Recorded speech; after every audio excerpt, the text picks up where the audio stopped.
Good morning, fellas. Welcome back. It's another car rant. This morning I'm thinking about boomers, and to be honest with you, I'm kind of taking a step back on the boomer hate. And I'm starting to think that it's just become overplayed to the point where boomers are becoming a scapegoat for everything. And, you know, I'm not denying the generational differences and the selfishness and whatever.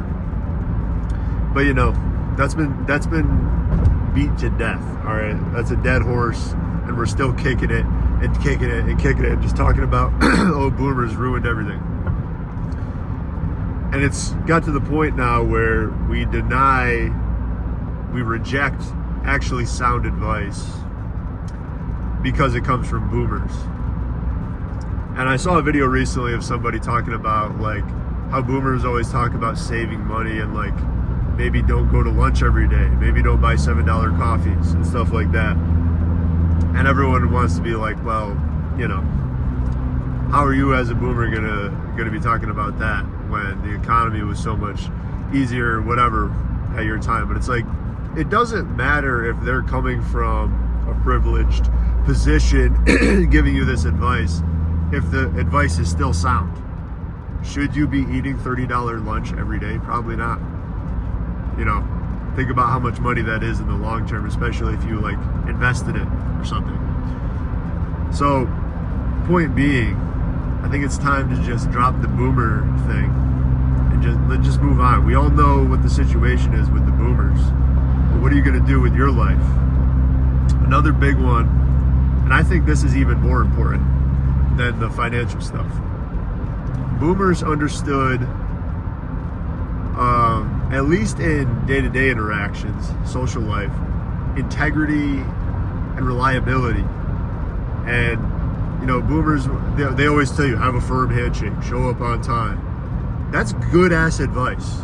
And, dude, young guys today, this shit drives me crazy. And don't get me wrong, this is probably the first year in my life where I can honestly say that I feel like I'm a pretty reliable person. Like, I'm generally on time.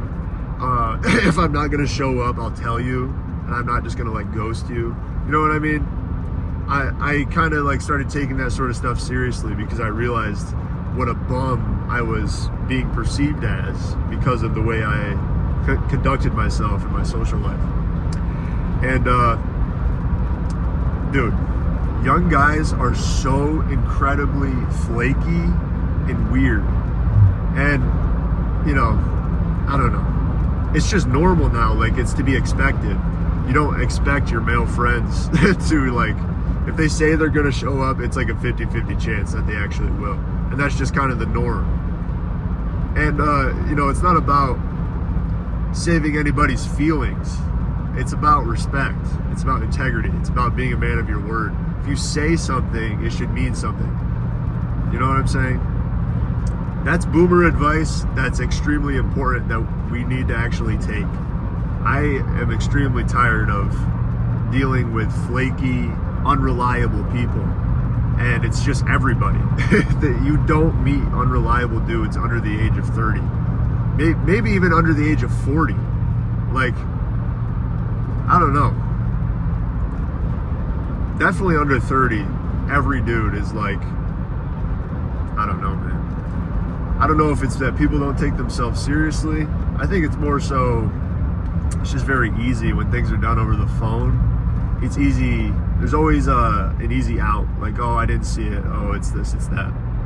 And, you know, people are afraid to be perceived as rude, so they don't want to say, oh, no, I'm not going to make it. They'd rather just not respond. It's like, that's way more rude. That's way more, you know. It just makes every relationship have this weird kind of unspoken tenseness to it when you don't just speak your mind. So yeah, a lot of the boomer man advice is really good. Look people in the eyes, have a firm handshake, show up on time. If you say you're going to be somewhere, be there at the time you said you would be. If you're not going to make it, tell them. Talk your friends up when they're not around. Don't talk behind people's back. Stuff like that, That's how a man conducts himself. Don't be like a woman or a child. This is something that, I think about this a lot, honestly. And this is one of those things that's like, it's so easy. You could start this today. It's not a habit you need to build.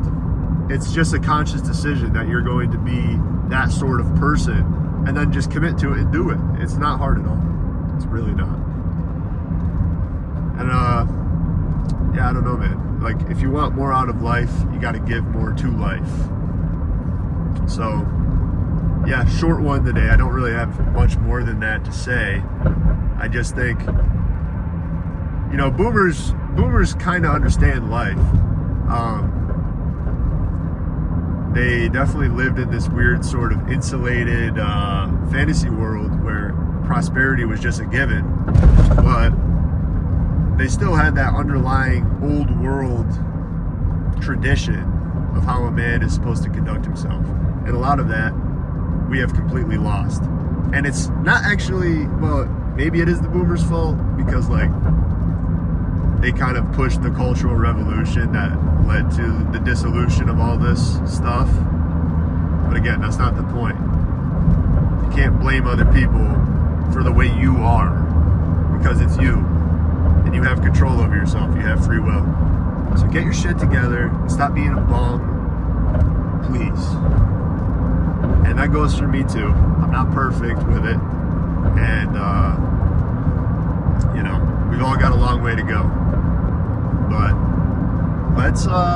let's get real, because think about this. If you're going to go into business or politics or whatever you want to do, if you want to be a serious person, if you have big ambitions that involve working with other people, you need to be reliable. You need to be a man of your word. I mean, who's going to want to work with you if you say you're going to be like, we'll do lunch Tuesday at noon, and then Tuesday rolls around and they just hear nothing from you? They're going to be like, all right, I'm never speaking to this person again.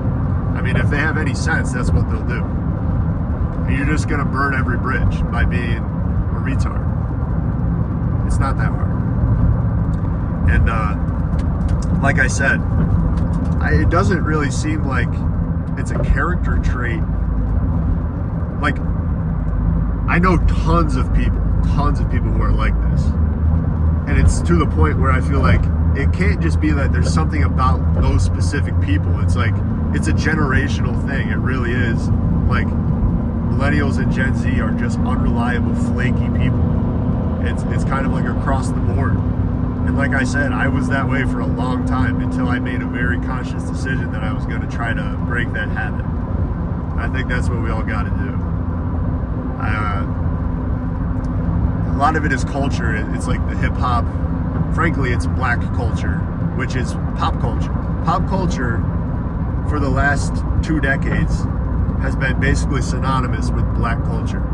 And black culture glorifies selfishness, narcissism, lack of integrity, lack of regard for other people, being late to everything and not feeling bad about it.